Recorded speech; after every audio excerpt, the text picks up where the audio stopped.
याद रखना, कोई बड़ा सा बड़ा धन्ना सेठ हो या झोपड़ी में रहने वाला इंसान, रोटी केवल दो ही खाता है। याद रखना, ज्यादा कोई नहीं खाता है। जिसके पास अपनी सीमित आवश्यकता, उसको नींद अच्छी आती है। जिसके पास चोरी का पैसा होगा, वो कायदे से सो भी नहीं पाता है। वह जो खा नहीं सकता, सो नहीं सकता, तो उसके लिए तो नरक से बदतर जीवन है। निश्चिंत होकर के देश के विकास में काम कर रहा है कोई युवा, इससे ज्यादा खुशी क्या हो सकती है। हम भी योगदान दे रहे हैं, और आपके द्वारा की जाने वाली यह सेवा, आपके द्वारा दी जाने वाली यह सेवा, या आपके द्वारा स्थापित हो रहा स्टार्टअप, जो आपको जॉब सीकर नहीं, जॉब क्रिएटर के रूप में आपको प्रस्तुत करता है, ये भारत की और विकसित भारत की और आत्मनिर्भर भारत की संकल्पना को पूरा करता है, जो प्रधानमंत्री मोदी जी ने देश की आजादी के शताब्दी महोत्सव के लिए भारत के नौजवानों के लिए टारगेट दिया है। और यही हर नागरिक का दायित्व है, अपने अपने क्षेत्र में कार्य करना, उस लक्ष्य को प्राप्त करने की दिशा में कदम बढ़ाना, और उस कदम को आगे बढ़ाने की दिशा में किए जाने वाले जो प्रयास है वो अत्यंत महत्वपूर्ण है। याद रखना, जीवन में हताशा और निराशा के लिए कोई अवसर नहीं, नए नए अवसर आए। आज तो हम यूपी के अंदर यूपी एग्रीज में भी काम कर रहे हैं, यानी एग्रीकल्चर के में टेक्नोलॉजी का उपयोग करते हुए कैसे किसान की आमदनी को और अच्छा आगे बढ़ाने के लिए काम किया, कैसे कर सकते हैं, उस दिशा में प्रयास। कितना आत्मविश्वास है उस बेटी में जिसने कहा कि मैं 27,000 रुपये अपने दम पे कमाती हूं, अपनी मां का उपचार भी कर रही हूं और साथ साथ घर की व्यवस्था का संचालन भी कर। यह है स्वावलंबन। मुझे लगता है वो 27,000 रुपये कई लाख रुपए पर भारी है, और भारी है। और मैंने इसीलिए कहा, मैंने कहा उसकी मां का उपचार जो भी खर्च होता है पूरा मंगाओ, हम लोग सहायता करेंगे, राज्य की सरकार की तरफ से हम लोग सहयोग करेंगे।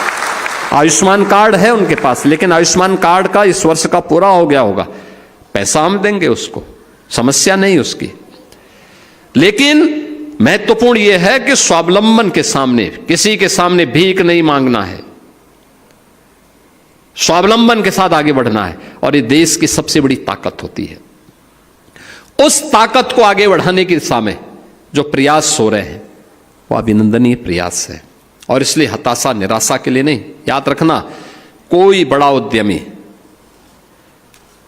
जो आज बड़े उद्यमी हैं, एक समय वह भी आपके समान ही एक सामान्य नौजवान के रूप में उन्होंने अपनी कार्यक्रम को, अपने जीवन को आगे बढ़ाया, धीरे धीरे करके मेहनत करते हुए, स्टार्टअप अपना प्रारंभ करते हुए, कोई एक ऐसा काम प्रारंभ करते हुए धीरे धीरे करके उन्होंने विस्तार लिया, निर्णय लेने की सामर्थ्य विकसित की और अच्छा करने की सामर्थ्य विकसित की। आज वे बड़े उद्यमी के रूप में देश के सामने हैं, दुनिया के सामने हैं। आपके सामने भी ढेर सारे अवसर हैं। उन अवसरों का लाभ उठा करके हम सबको आगे बढ़ना चाहिए। याद रखना, ये जो हमारा डेमोग्राफिक डिविडेंड के रूप में दुनिया का सबसे बड़ा युवा वर्कफोर्स है, इसकी स्किलिंग आज के दिन पर हमारे लिए बहुत महत्वपूर्ण है। काम की कमी नहीं, दुनिया आपका इंतजार कर रही है। भारत के अंदर भी नहीं है काम की कमी आज के दिन पे, और दुनिया के अंदर भी नहीं है। हर जगह लोग मांग कर रहे हैं। और मैंने बार बार कहा है, हम लोग हर जिले में, मैंने विभाग को भी जिम्मेदारी दी है, मैंने कहा भी हर जिले में, और इन तीनों विभागों को मिलकर के एमएसएमई,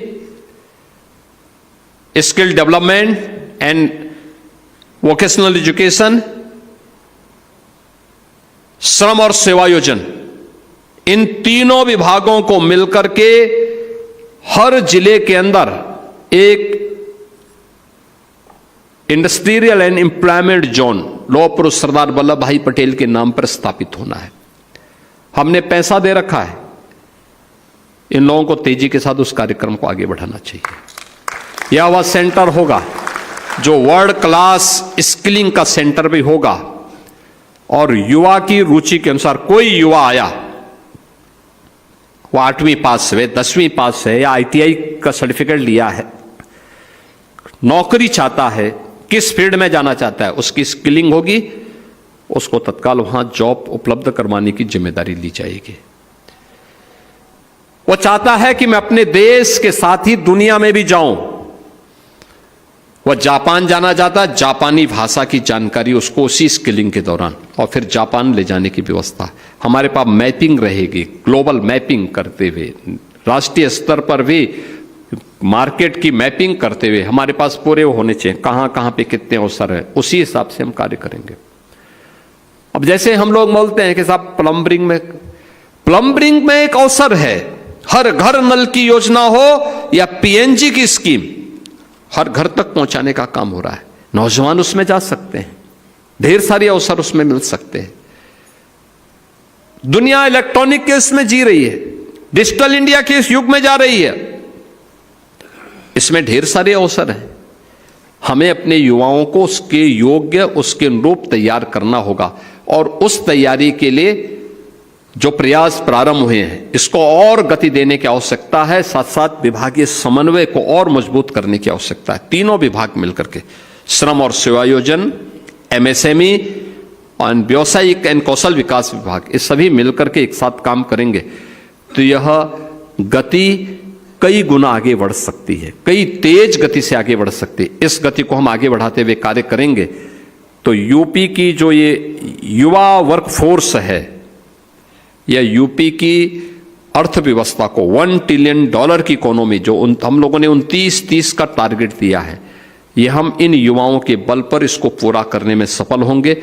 मैं एक बार फिर से आप सभी युवाओं को विश्व कौशल दिवस के अवसर पर हृदय से बधाई देता हूं, अपनी शुभकामनाएं देता हूं और विश्वास करता हूं जो सक्सेस स्टोरी यहां पे कुछ नौजवानों ने यहां पर मेरे सामने प्रस्तुत किया, बहुत सारे युवा उस सक्सेस स्टोरी को बताने के लिए यहां तैयार थे। समय की बाध्यता आपकी भी मेरी भी, कुछ लोगों को मंच पे बुला के सम्मान भी दिया गया।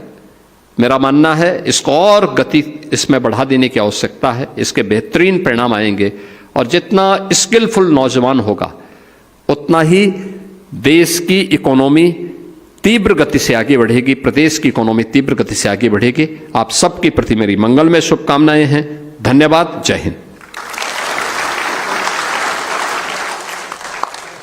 बहुत बहुत धन्यवाद, आभार माननीय मुख्यमंत्री जी। ये आपके लिए क्या चैलेंज नहीं है? मैं कहता हूं नहीं, यूपी की ये उपलब्धि है कि अपनी युवा शक्ति के बल पर ये हमारी डेमोग्राफिक डिविडेंड के रूप में हम इसका उपयोग करते हैं। हाँ, इस स्केल को स्किलिंग के साथ जोड़ करके हम यूपी की इकोनॉमी को अब आगे बढ़ाने का काम कर रहे हैं और आज उसके परिणाम हम सबके सामने आए हैं। मैं आभारी हूं आज के दिन पर प्रधानमंत्री मोदी जी का, जिन्होंने देश के अंदर पहली बार 2014 में आने के बाद स्किल डेवलपमेंट का एक मंत्रालय गठित किया और राज्यों को भी स्किल डेवलपमेंट के लिए प्रेरित किया।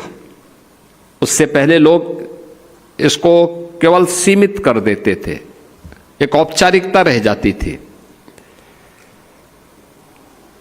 स्किल डेवलपमेंट विभाग खुलने के बाद, मंत्रालय गठित होने के बाद उसने जो प्रगति की, अभी मैं उसके कुछ आंकड़े आपके सामने प्रस्तुत करूंगा। एक जो मैंने कहा कि साझा भविष्य तब होता है जब उस प्रकार की सरकार भी होती है, उस सोच की सरकार होती है।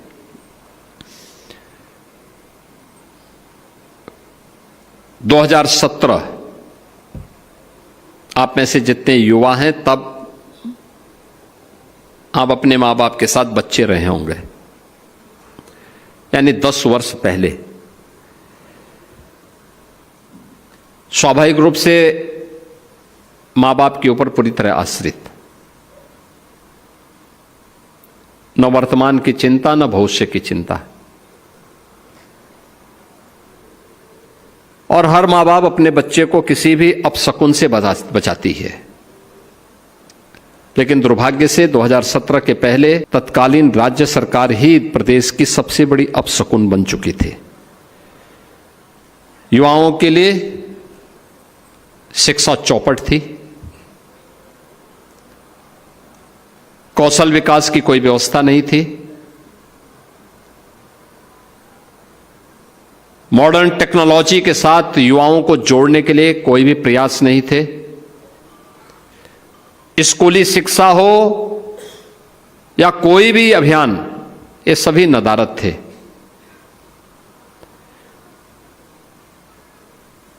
असुरक्षा का वातावरण था, न बेटी सुरक्षित थी, न व्यापारी सुरक्षित था। युवा के सामने पहचान का संकट था। अगर किसी ने कोई डिग्री ले ही ली, कहीं से कोई जा करके प्रयास करके कोई डिग्री, कोई डिप्लोमा, कोई सर्टिफिकेट प्राप्त कर भी दिया तो यूपी के अंदर तो काम नहीं था, यूपी के बाहर जाता था तो यूपी के नाम पे लोग वैसे चिढ़ते थे।